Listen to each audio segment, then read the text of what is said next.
author of 16 books, including some notable cookbook collaborations with Chef Thomas Keller from the French Laundry, as well as Eric Ripert from La Bernardin, and 2 books that I consider to be essential to anybody interested in cooking, The Elements of Cooking and Ratio, Mr. Michael Ruhlman. Michael, welcome to Key West. Oh, great to be here. And you literally just hit the ground, so thanks for joining us so Pleasure. fresh in your visit.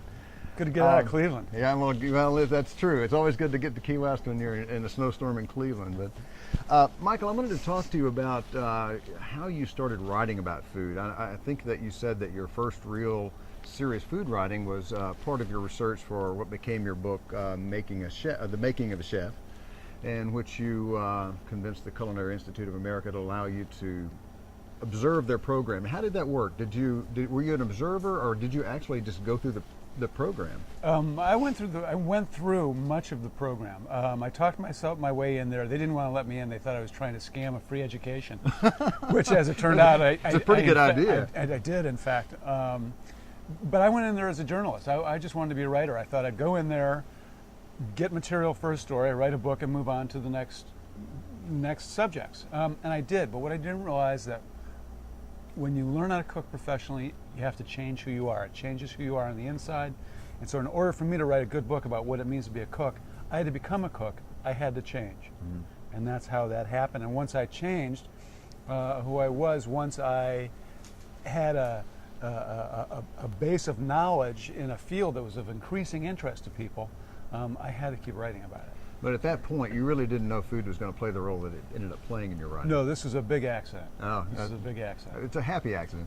Now, from there you moved into another pretty fortuitous situation working with Thomas Keller at the French Laundry. Yeah. How did that work, and did he actually allow you to work in the kitchen? This was a gift from God. I mean, how does a young, unknown writer living in Cleveland suddenly, after a chance meeting with another Clevelander, finds himself being flown out to the French Laundry to have his first meal at the French Laundry, and then talk to Thomas Keller about this cookbook, which would become an extraordinary and groundbreaking cookbook? That there's no other explanation than some divine intervention. That's great. How do y'all collaborate on cookbooks? Working with a chef, I mean, obviously I'm sure there's a difference in actually writing a cookbook yourself and collaborating with the chef, but in either case, what do you consider to be what's the ultimate outcome? What do you consider to be a good, effective cookbook? Well, first of all, I want his voice to come through and not mine, so I've got to sort of sublimate my voice and understand his and let his voice come through, which means don't talk back to the chef. I hang out, I get to know him, I report it. It's a reported cookbook, basically, the French Laundry cookbook was. And I try to understand his concerns, learn from him, follow what fascinates me, and bring that out in him as well. The way he treated foie gras was extraordinary. And no one treated it like that. I hadn't seen it written about that way, or his butter poaching lobster. I hadn't read about it. So I knew that we needed to explore these things. So I took what I knew, the basic knowledge that I'd gotten from culinary school, and sort of used that as a stepping stone to understand this guy. And it turns out we were just really simpatico. We really saw eye to eye, and I know how the guy thinks. Yeah. What about the actual formatting? I mean, you're writing these books, I assume, for the home cook generally. I mean, the French Laundry was not written for the home cook. Okay. Thomas and I were very were adamant about making these recipes exactly as they are done. He wanted a documentary of the restaurant. This is how we do it at the French Laundry. We tried to make concessions for the home cook. If you don't have this is what you can do. But these are how our chefs do it. And I think that's part of the reason why it was successful. Well, that's a big difference, though, from writing for a home cook. How do you tone that down when you really want somebody to pick up the book and use it at home? I guess some of the books you've written are for home cooks, are they not? Certainly, they are. What you do is you don't talk down to people. You don't talk down to cooks. You help them. You encourage them and tell them basically, no cooking is that hard. French Laundry cooking really isn't that hard. There's just a lot of little details. Each detail is very easy to achieve. Just there's a lot of details. Yeah. So cooking is just not that hard. I think we pander too much, and cookbook editors pander too much to this perceived need for speed and ease, and I think it's hurting cooking in America. that topic actually came up at the first session of the Key West Literary Seminar, and I know you're going to be participating in this session that's coming up.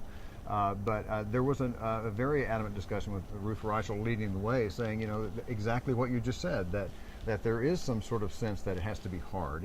Maybe it may take a little time, and some recipes, maybe it's handy to have some shortcuts, but by and large, if you have the time to do it, it's really not that hard. It is not that hard, and I think that Americans are taught that they're too stupid to cook, and it's too hard. So buy our frozen food, buy our pre-made food. Right. It's the food companies, it's advertising. Right. Oh, use our chicken broth, everything tastes, Swanson's broth, everything tastes better. Stock is so Right. hard. And then you can sit down on the couch sooner. I mean, that's not what we want to do. No, it's wrong. The world is better when we cook for ourselves. It's even been shown that the smells of cooking in a home act like a sort of an analgesic for stress.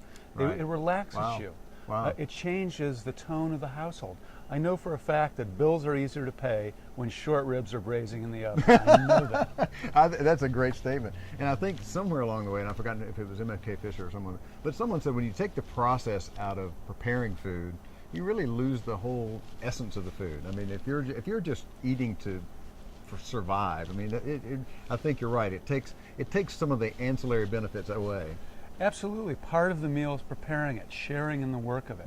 I mean, cooking really, there's a great theory by a Harvard anthropologist now who argues that cooking is what made us human. It's the actual cooking, not a genetic fluke, not the discovery of fire. Wow. But cooking transformed who we are. It gave us extraordinary amounts of calories. It changed who we are socially.